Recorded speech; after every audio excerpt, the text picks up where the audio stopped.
You ask Tiger to solve. This deals with linear equations with one unknown. The final result is x equals -16/3. Let's solve it step by step. Simplify the expression. Multiply the fractions. Break up the fraction. Simplify the fraction. Find the greatest common factor of the numerator and denominator. Factor out and cancel the greatest common factor.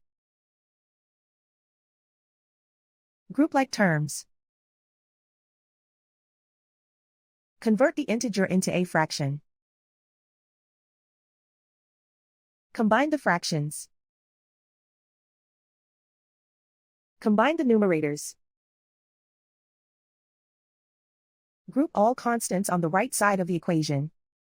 Subtract 16/3 from both sides. Combine the fractions. Combine the numerators. Reduce the zero numerator.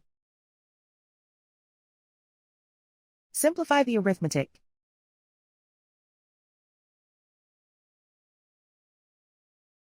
And so the final result is x equals -16/3.